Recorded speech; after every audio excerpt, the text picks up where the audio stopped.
Welcome to another 21 Hats Dashboard. I'm here with Chris Campbell, who has just helped launch an interesting soft serve coffee shop restaurant concept in Miami called Banana Daddy. Welcome to the podcast, Chris. Thanks, Lauren. Happy to be on. Really great to have you here. Chris, we've known each other for a few years. I knew you were looking around for a new adventure, but until you told me, I really did not see Banana Daddy coming. Before you explain how that happened, tell us a little bit about your background. Yes, I've been fortunate enough I found the 21 Hats community a few years ago through a mutual friend of ours, Steve Kroll. And so I've been fortunate enough to go to some of the events and kind of get to know some of the community that you've hosted. That's my background, Chris, not yours. I'm just saying like how we get to meet each other. But then my actual background, I'm an entrepreneur. The reason why I gravitate towards this podcast is that, the 21 Hats is like all the different things I've done over the years. But I started my first real business when I was 18 in college. And within 18 months, it was a landscaping business. I merged with two other companies. I grew it to 40 employees. I ended up selling. There's a lot of stories in there. Did the natural progression what everyone does when they sell a landscape company. Started a construction company.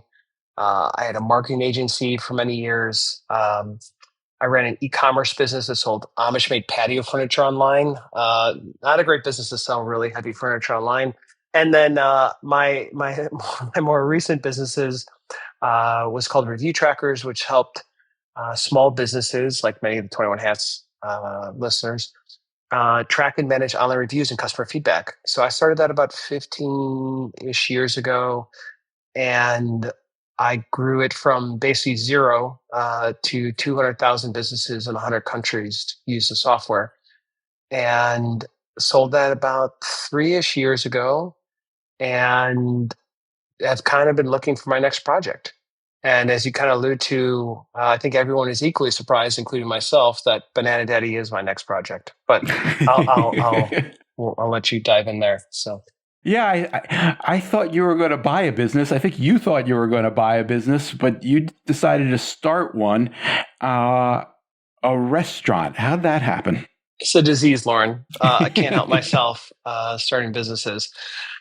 I definitely tried to buy a business for, the better part of the last 2 to 3 years. I mean, I've looked at thousands of businesses for sale. We ran processes. We put out LOIs.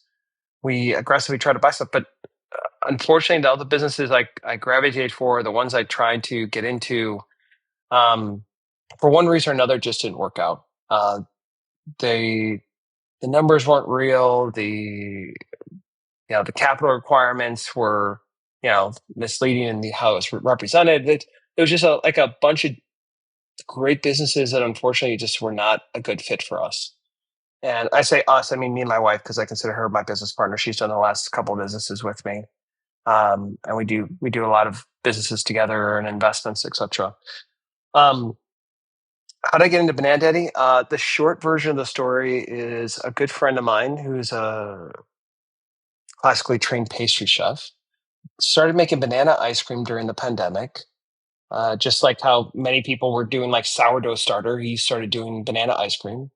And through a series of events, I tried it and I was like, this is actually pretty good. He had perfected it over a number of years. Forgive my ignorance, Chris. Is banana ice cream is that a flavor or is that a different kind of ice cream? Sure. Let me go back one step. So Banana Daddy serves soft serve made out of bananas and coconut milk. So instead of what you might think of like a traditional ice cream, which has dairy, or gelato, which is fruit, for example, banana-based ice cream, this is kind of a different category where it's a little bit, it depends who you ask, but has a perception of being healthier because basically just bananas and coconut milk for the most part. Literally think peeling bananas, and we make the coconut milk from scratch. And then depending on the flavor, so banana, that's basically it.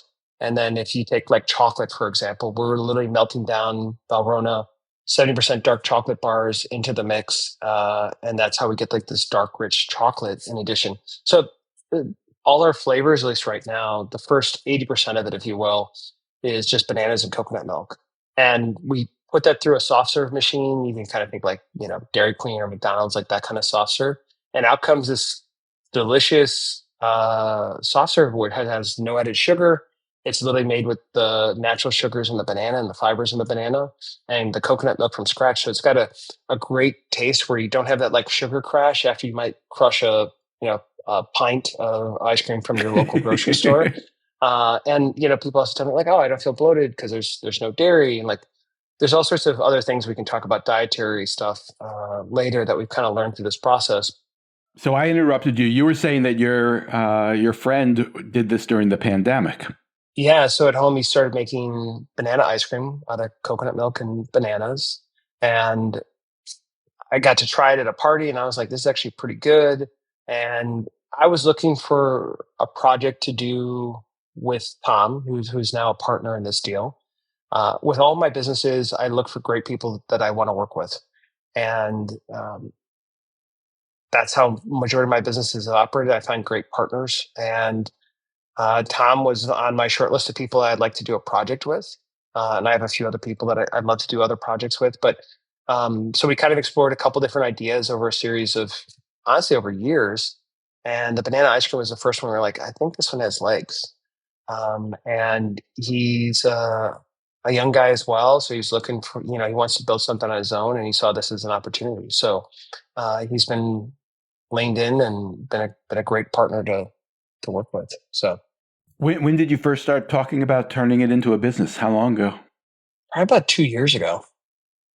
It was something that we were kind of exploring, and then it became real about we were looking for spaces about 9 months ago, and then we signed a lease, and then it took us to working through all the bureaucratic stuff of the city of Miami, where our first location is located. It took about 6 months before we could open, and it was about 35 days of construction. So yeah, learned a lot through that process as well. But the surprising, crazy thing that I've learned in Miami post doing this is like 30% of restaurants that attempt to open never open in Miami because it's so complicated of a process to get the business open, which I do think is funny when people think Florida is a pro-business state, air quotes, not to get political, but it's like in New York, you only need, this blows people's mind, you need 2 inspections to open a restaurant. In Miami, I'm over 75 inspections, and I still got like another dozen to go. Oh my gosh. And Miami has cultivated a very pro-business reputation. Yeah, and I think they're trying to fix it, but it just like every inspection adds a different. As an example, we have one of the things that went sideways in our process was, or an example of one of them that was probably the most painful was when you submit building plans to the city, it goes to the different departments to review, including the fire department. And when the first fire inspection that we had there's 3 final fire inspections, which doesn't make any sense. But the first final fire inspection, the inspector walks in and just looks at the ceiling and goes, fail. And I was like, oh man, I'm like, what is he doing? So basically he made us change the configuration of our sprinkler heads. And I won't get into like how and what, but we had the work done in 48 hours, and it took us another 3 weeks to get all the approvals to get it done, submit the paperwork. And this is me like sitting in their office. Like I got asked to leave several times because I'm like, I can just wait for the person to review it. I'm no problem. Like that's where I was because it every day was costing us money. And I was like, I'm going to sit here and wait. And it took about 3 weeks to get over that hump of like, we did the work. We just need them to approve it and then inspect it again. And once that's done, then we were cleared to open. But small things like that, like I totally have a lot more empathy and understanding for how hard it really is to open, in this example, a restaurant. But think of any true brick and mortar, like people face those different challenges all the time. So sure. What was it like making the go, no-go decision? Did you do market research? How did you decide to actually proceed? So the way I operate is I spend a lot of time thinking through the variable outcomes, the past, the issues that could come up. So I kind of like preempt like what I think could happen, and the different scenarios. And I find that helps me prepare and be ready. So what does that mean in practice? Working with AI and other tools, I wrote like a 75-page business plan and really dug into demographics, what trends are happening. Like the fastest growing segment in ice cream is morning time. And I'm Really? sure many of your listeners are like shaking their head, like, no way, it's morning. I could tell you after opening, there's a surprising amount of people that get ice cream in the morning. That kind of like blown my mind because my partner time is like, no way, we're going to sell ice cream in the morning. But sure, almost every day by 9:15 a.m. and we open at 9, somebody was ordered a sundae already. That's amazing. Including my favorite, there was this kid who came in. He was probably like 10, 12 years old. And he ordered one of our sundaes, which has, whipped cream and chocolate and brownies on top. And he tells the person behind the counter, like, hold the brownies. Like, I don't want the brownies. And she's like, but it's included. You sure you'd like it?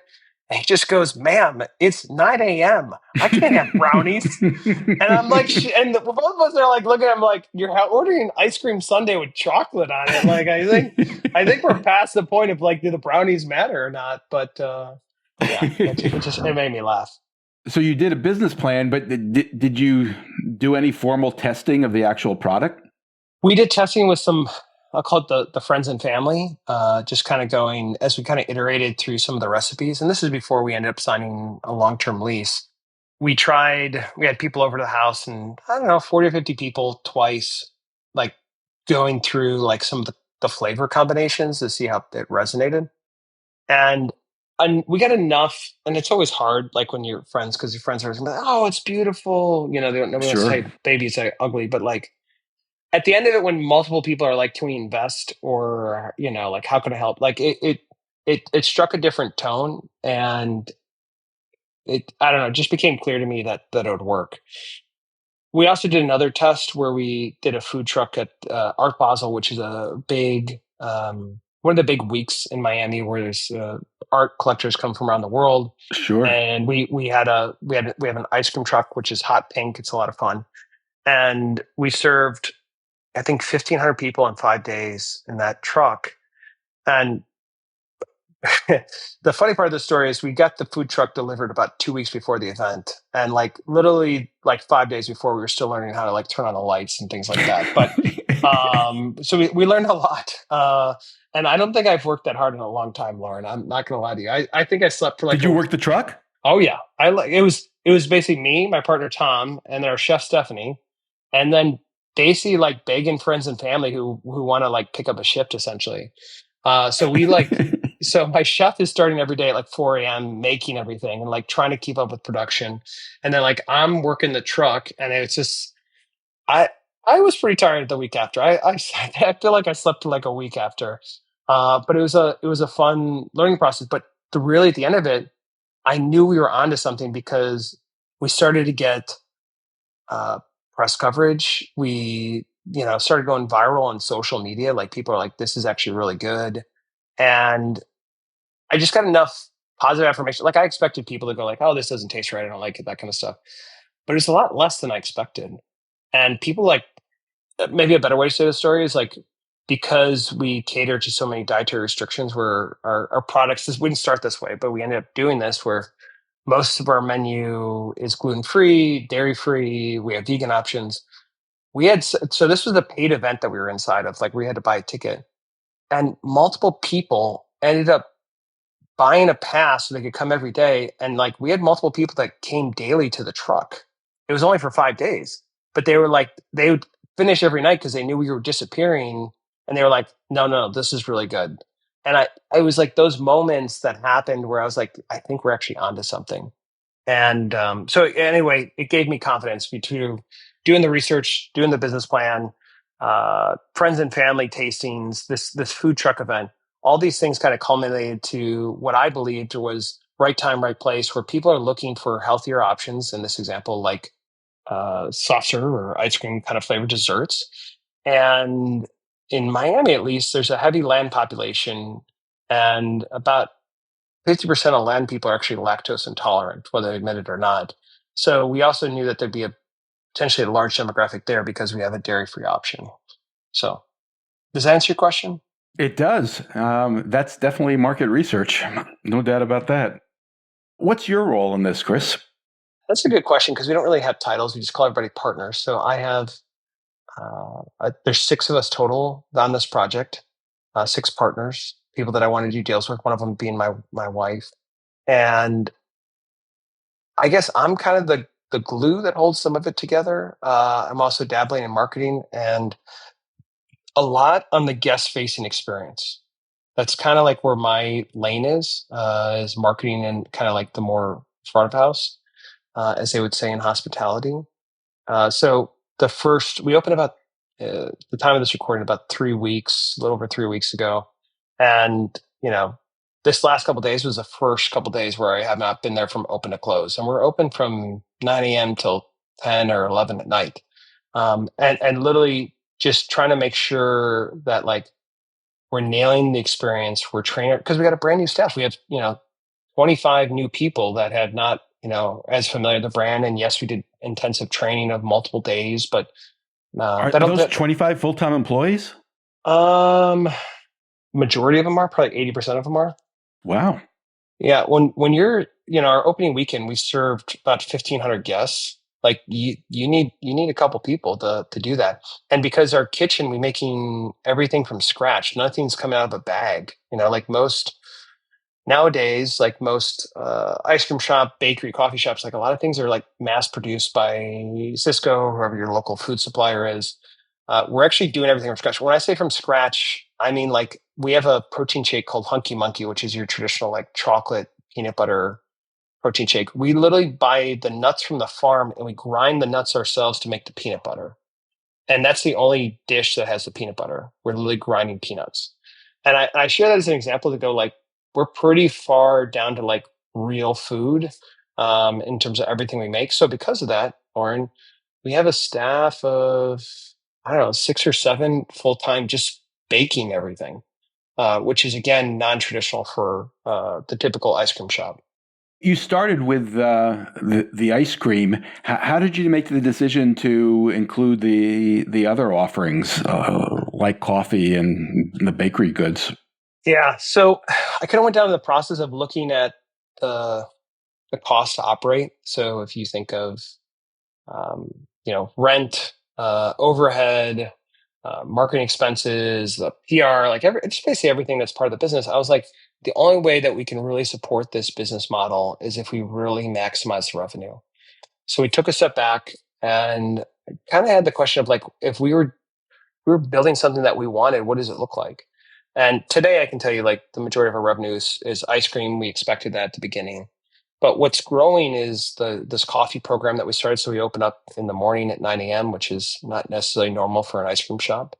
And although now we've learned that it should be. Yeah. And so we have these talented pastry chefs. I was like, let them make some pastries. So we make pastries in the morning. Everything's made fresh. And the coffee program, we have like, really fantastic coffee. We have some fun, unique flavors. Like we make a coconut iced coffee with coconut cream and coconut milk that people are going bananas for. But it's just kind of exploring like, and so to add on to, I think the question of what you're going is like, the typical ice cream shop, makes average revenue, depends who you ask, is like about $500,000 a year. Right now our trajectory is about 4 or 5 times that.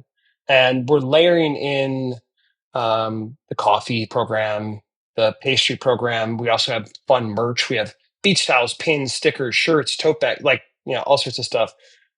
We have a provision section, which is kind of like fun brands that we think could be represented in the neighborhood. We sell protein shakes, again, like there's no soft serve in those. It's actually just like fruit, avocado, peanuts in this example of the Hunky Monkey. And all these things together just kind of add up to the different revenue mix. And then this is beyond, like, we also layering in catering and delivery. So we're going to continue to grow our revenue, hopefully, as we layer in these different elements to the brand, because rent's expensive, cost of labor is expensive, and we want to pay our people well. And the only way we can do that is if we have the revenue to really drive and support that. Well, I'm beginning to understand why you needed 25 people to open this place. Yeah, it's a little crazy. Probably more than we thought, but we're figuring it out. Can you tell us how much you've invested to get this off the ground? Yeah. So I think we're about $2 million into it. And it sounds like a lot. It is. I think the next one will probably cost 25% to a third of that, taking all the learnings and lessons. But in Wow. that first store, there were some things like we needed to invest in building the brand, the strategy, the website, the logo, the recipe development, the testing equipment, basically like all the iterations of things that you would do in building a business. So a lot of that disappears because we're really fine tuning that stuff now and really have it dialed in of like, we actually need this equipment versus that equipment, what size it needs to be, that kind of stuff. And then we're now in a position, again, this is very unique to the Miami market. This also exists in New York, but you have an issue where you actually pay landlords to basically take over a space. It's not, the landlord doesn't give you money towards build out. And because our brand has done so well, we now have the reverse where landlords are reaching out to us with favorable terms. Already? So Wow. those kind of things really help. So the second location, so they call it key money. This again exists in, as far as I know, only in New York and Miami. But the old tenant, we paid them, $350,000 to buy out their lease. So Wow. then that's basically, and I won't get into, unless you're curious, like how and why that it still makes sense. But when you're buying a second generation restaurant, that's usually there's some sort of key money involved where you're buying the kitchen, so to speak, and some of the equipment and the build out, because it is so expensive in Miami, particularly to get, a space up and running. What's the goal here? How big do you want Banana Daddy to be? Well, I think that the crazy thing about owning an ice cream shop is the economics improve the more locations you have, because you usually centralize your commissary or some sort of kitchen operations. So, what does that mean? Like, we have this new pastry we put on the menu, where it's called we call it a hot pocket, which is like chicken and cheese, and it's delicious. And at our store, we're currently, we'll sell 10 a day. I'm making up the number, but like, we're just starting on it. So we think it will sell 10 a day to start. The same amount of labor, whether they are labor costs, which probably if they make 10 or 100 of them, but there's no way we can sell 100 of them. But if you centralize the location across all your locations, the kitchen, your gross margin should go up and increase because people get specialized. Instead of making brownies for an hour, they make brownies for 8 hours, and they get more efficient at how they do them. So the short answer to your story, Lauren, or question, I should say, is I did this and built this with the intentions of growing it large. Like the amount of people that walk in and go, "Oh, how many corporate locations do you have?" Or, "Is this a franchise?" Or those kind of questions. People are confused when we say this is a small business that opened 3 weeks ago, because we did a lot of intentionality around the brand choices, the design, the colors, the merch, the food. And when you do all that stuff right, we try to design it so that we could easily scale it. So our goal is to scale. That's the answer to your question. How do we scale it? Through more locations, through potentially grocery products. We're testing a lot of different prepackaged goods in the store right now. And based on sales trajectory, you might see like, hey, could we carry this at a local grocery store, for example, as a starting point? So we have big ambitions, but today it is try not to fall over and do this one thing right, of trying to deliver on every customer that comes through the door. Just to be clear, when you're talking about going big, are you talking about big in Miami or big across the country? I think this could work in multiple markets, including internationally. So, yeah, we're thinking beyond Miami. Wow. You referred to your branding and your marketing efforts. I've had a chance to, look at it a little bit online and watch your sizzle reel. It strikes me as very sophisticated. How did that happen? So how everything is done, Lauren, you have great partners, great people on your team. So I think out of the six of us, like five of us are marketers basically at heart. Um, and I count myself as a marketer as well, but like we all kind of have different lanes in terms of the partners, but two of them, Lawrence and Deanna, they basically do branding and strategy work. And I've done that for the last 30 years. And they helped us really get a sharp edge on a brand. And that's what we wanted. We wanted something that stood out, something that was memorable, because frankly, the amount of people that say Banana Daddy out loud and like giggle a little bit, I think is awesome. It's just kind of a fun name, and it's different and memorable because so many dessert spots or ice cream shops are not. And we Did you wanted go to through do a lot of names before you got to that one, or did that just jump out? so. The In this specific example, my wife actually came up with this name, and we had the agency do basically like focus groups, and we came up with a bunch of different names. And we tried it, and a couple of weeks later, they come back to us and they go, like, honestly, the best name is Banana Daddy, and we should do that. And they were like, we did all these other names, but this one's the best. And we thought it could be the most like brand that we could have the most fun with, because it's intended to be playful and kind of a little sarcastic, and um, you can kind of see that through the store experience, and maybe a little bit on our website. And yeah, you carry that through much of your language. I mean, with the slogan that stuck with me is what was it? Lick responsibly. Did I Yeah, have that right? please lick responsibly was one of the slogans that we came up with. So like that's literally what it says underneath on the back wall of our ice cream shop. We have it on our ice cream truck, and then it's actually our top selling shirt merch wise. So we have it in a lady's crop top, and it says "Please lick responsibly," and usually gets a few laughs, and then they check out with it. So when you think about an ice cream shop, like we wanted merch again that was fun and memorable, and it's kind of fun to see people wearing it around the neighborhood already. It sounds like a lot of your marketing was driven internally. What did you use an agency for? So we did do it all internally. So I was just saying the two of our partners run an agency um, called GoGo Design Studio, and uh, they helped us create it. So like they're actually partners in our project. So we did not use any outside I see. agencies. It was just basically all the partners' resources, if you will.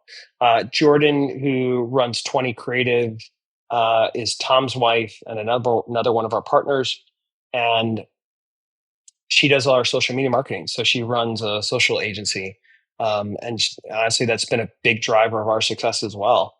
Something that, frankly, I didn't really expect, but when you nail the consumer experience, where it's tight brand, the product looks good, the product actually tastes good. Um, it's surprised me how much the community has supported us here in Miami. It's been an awesome response, and we're just thrilled with the response. What did you do to get the lines out the door? Was that something that, to what extent did it happen organically? To what extent did you do something smart to drive that? So I think you're talking about the sizzle reel, which was the video, which is on our Instagram of the grand opening. For that particular day, Lauren, we did do $20 gift cards, and then we gave people like I don't know, like the first 30 in line got something. But the part that's not in that video is that there's been lines. I mean, for the first 2 weeks, there was a line every night. And now it's pretty consistent, like Friday, Saturday, Sunday, where after the first night, we started hiring a security guard to basically help manage the line, which I think is ridiculous that an ice cream shop has to hire a bouncer. But, and now we're trying to get our staff to like help manage it. But the line has been down the block. So basically, like we get crushed at night between 7 p.m. to close, essentially, where it doesn't stop. And there's a space for maybe 10 to 15 people inside, but beyond that, then they have to stand outside to like for the flow of the shop. And yeah, we have a line almost every night, and then Friday, Saturday, Sunday it gets pretty long. And Was there a smart strategy behind that, or is it word of mouth? What happened? Honestly, it seems to be in this community a lot of word of mouth, and social media has been the big driver for us. And just to be clear, we haven't paid any influencers. It's just people coming in, going, "This is a really great experience. The brand, the staff is nice, the food actually tastes good." And I mean, you can read our reviews. Like I got a review today on Yelp, and it was something like, "Oh, I thought this would be like a hype thing because it says so on TikTok or whatever." And they were like, "No, this was actually really good." And like that's what we wanted to deliver, and we nailed that experience, and the community is really resonating with it. That's probably how to. Does that answer the question? Yeah, it does. Do you have any sense of when it'll actually be profitable? In about 2 weeks. Wow. So every week we've been optimizing as we find like the patterns of what normal looks like. So uh, we have been adjusting like when I say labor, I mean our team's hours. Like when do they actually need to be there? How many people do we need? So obviously the first couple of weeks we overstaff to make sure like the experience is great. But over time the team's gotten more efficient. So like case in point, like day 3, it took 5 people 2 hours to get everything operational in the morning to open. And now, 3 weeks later, it only takes 2 people 45 minutes. And part of that is this, like we've improved the systems and processes. Everything is clearly documented. And then also the team is getting to understand the flow and they just kind of get it done now. So the team has gotten more efficient. We've gotten better processes and systems. So next week, which is about a month in, we're going to have it where we think the labor should actually be. And then we've gotten better understanding of like production and when people are consuming different products. And because of that, like we have it, I think, pretty dialed in. So like, I mean, we're probably borderline profitable now, but like next week we should, where it's like help us actually pay down, some of the debt and, start investing into potentially future locations. Impressive. I've already kept you longer than I expected to. Last question. What do you wish you had known before you started that you would do differently, and no doubt will going forward? I'm thinking about the Lauren and I were talking just before the podcast, and you asked me a question around like, what did people tell you or what advice you get?